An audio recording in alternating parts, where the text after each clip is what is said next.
Hi, and welcome once again to the Battle for a Healthy Voice. At this point, we have 44 videos out there for you to learn how to sing and speak better. Today, we're going to talk about number 3 of the 3 facets of good vocal production. Because there's mental awareness, there's posture, and then there's breath. How do you take a breath? How do you support it intercostally? Well, one of my students who's learned to do that is our podcast host and producer, none other than Sunny Gold. Yeah. Hi, David. Hi. We hear a lot, because I've taken singing lessons for a while, not from you, but from different people. No, but you took them before? Of course. And you hear a lot about the diaphragm. So I'm interested when we're talking today, because a lot of people have heard, you got to use your diaphragm. And I'm interested in your perspective on that versus the intercostal. I'd be happy to share that. Okay. Well, go ahead. Let's just jump into it. Lyle Moore was my voice teacher. And look him up under Wikipedia. He had the most famous men's choir in 1949, I believe 50, 51, and 52. And he was known as one of the best voice coaches in the Northwest. I personally think he was one of the best probably in the world. He took an old boy who sang rock and roll and turned him into an opera singer who won the Northwest Allied Arts Festival and got a full scholarship. Lyle Moore said to me, David, there are vocal teachers who say, okay, use your diaphragm when you sing. Yeah. Go ahead and move your diaphragm. I went, I don't know how. He said, that's because you can't move the diaphragm by itself. Right. The diaphragm is an involuntary muscle that basically stretches like a band of rubber from the back to the front of your body, and it's down there right below the lungs. Mm-hmm. Now, in order for the diaphragm to be used, you take your breath silently in through the mouth. It goes inward, down through the trachea, down into your lungs. But do you notice how I say down into your lungs? Because you've been told, take a big breath. And you go, no problem. I'm going to fill up with air. Oh, no. You better not fill up with air. Because you just tightened your throat by... Why would you take a balloon, squeeze the bottom of it, and then take the top part of it just below the neck and blow that up and then release the rest of it to fill up? Because it doesn't fill up.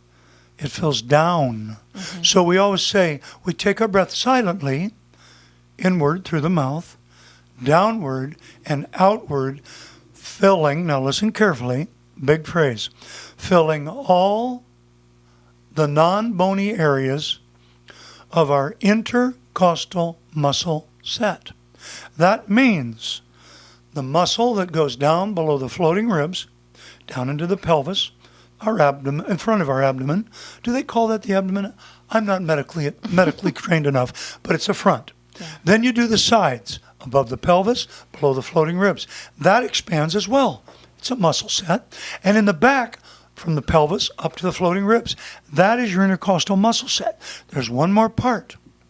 You allow the part that goes below you, that's fleshy, below the pelvis. Quite honestly, it manifests itself in what's called your buttocks or your bottom.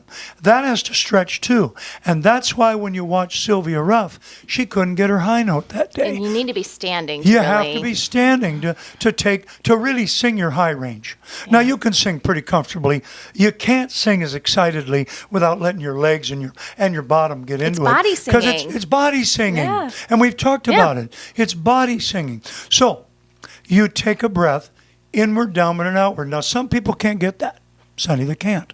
So what we do, and Mr. Moore had to do it with me, he had me lay on the floor on my back, and then he put a book like right above my pelvis, kind of covering my belly button, didn't hit my ribs, and he said, okay, take a breath, David, deep breath. If the book goes up from your breath, of the inhalation of your breath, you're breathing right. If it doesn't move, Now, what I've done with some students, and I do it with male students, but someone else has to do it with female because I have to push on their chest. Okay. And I hold their chest because some of them just fight it. They don't know how to do it. Finally, when I push hard enough, it goes, Okay, so they're using up here, Yeah, and they this is refuse. expanding. They just can't do it. They're trained too hard to breathe up here. What kind of expansion can you get out of all these ribs, your floating ribs? A little bit, but not very good expansion. Not successful in terms of freedom of the throat, because you breathe up, you get a tight throat. Yeah. So what we do is you lay on the ground, and you learn how to do that. Once you've done that, then you do what I taught my other students. Sonny's doing a lot of that now. You take your hands, turn them upside down, and put them in what we call the crook, or the sides of the back.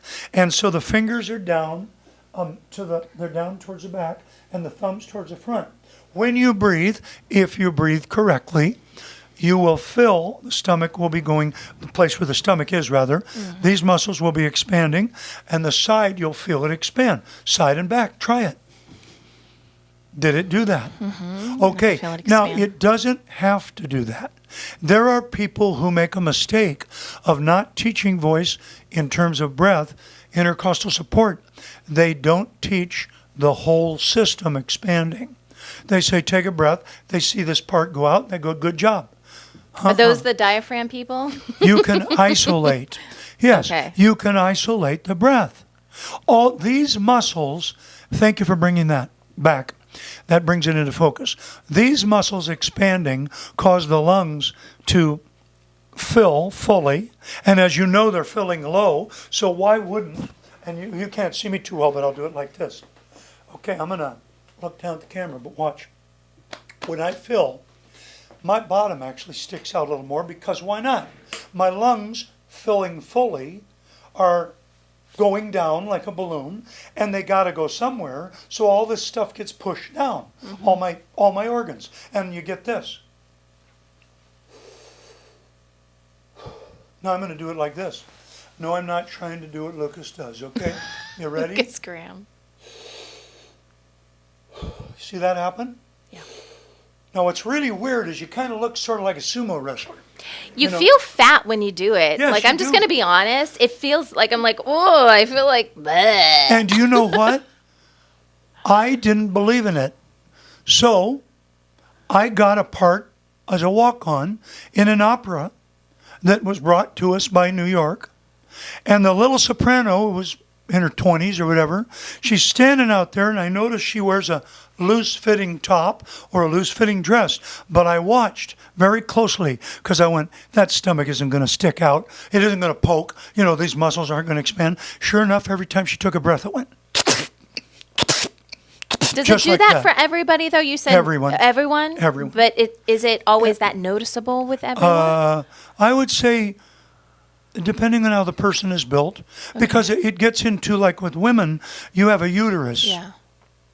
And when you're pregnant, the question is, I come from a family of doctors and nurses. My father was an OBGYN, so this works great. I have a lot of knowledge of it. Sometimes babies carry high, and they look just, you can't even tell the woman's pregnant from the back. From the back. She turns around and you go, woo, how many That months are was you? not me, by the way. You Now- could tell me from okay. all angles I was pregnant. So her baby in the uterus carried all the way around.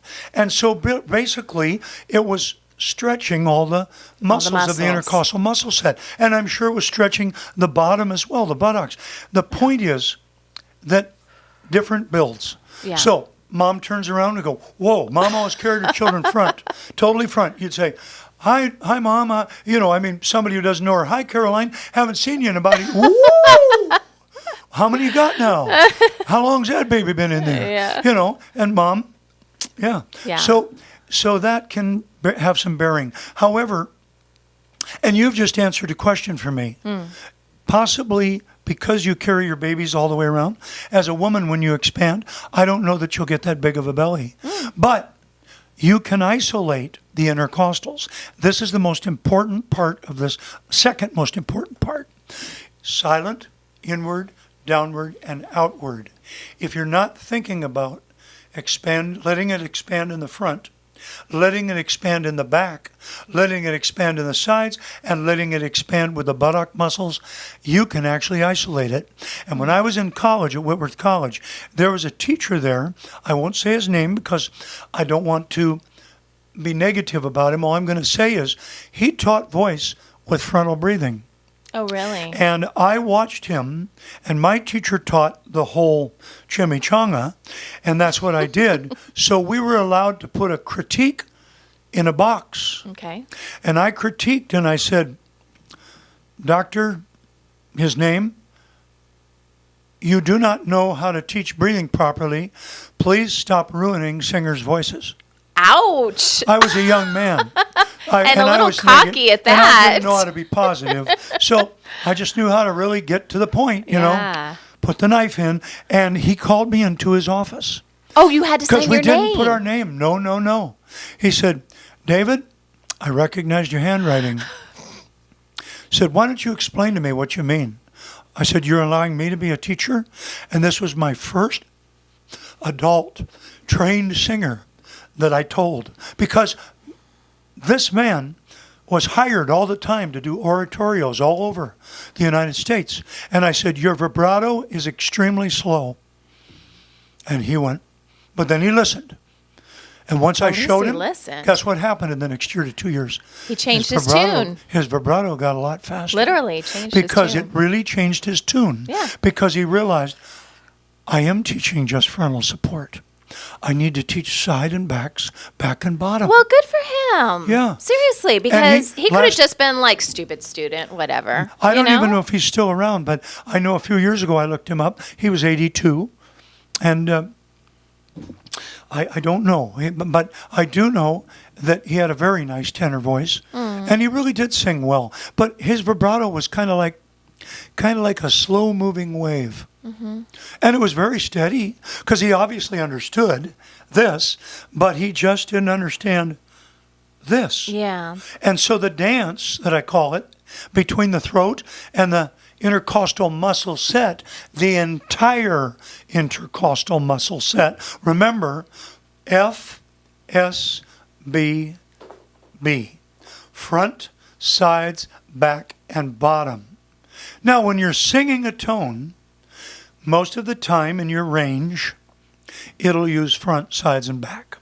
When you get up into that hummingbird and chickadee, you'll feel it roll under.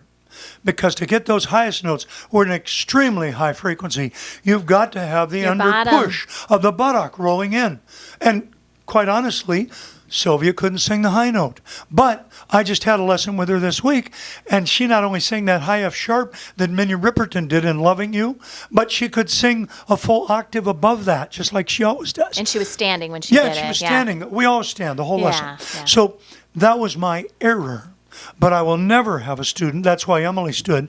Yeah. Never will we sit again. Or if we do, we're going to have a cut. Yeah. We're going to have them sit, watch what happens when she tries to do it. Now watch what happens when she stands up or he stands up. Yep.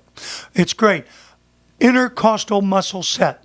Properly expanded, the diaphragm then will stretch. The diaphragm is an involuntary muscle.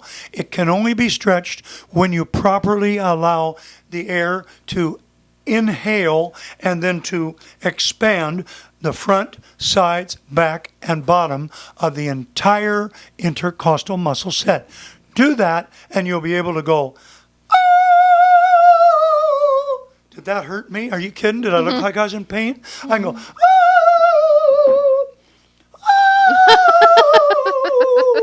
I love to sing. Now, that's my high range, like Bee Gees. That's the only one that really works other than my low one, because I broke my voice.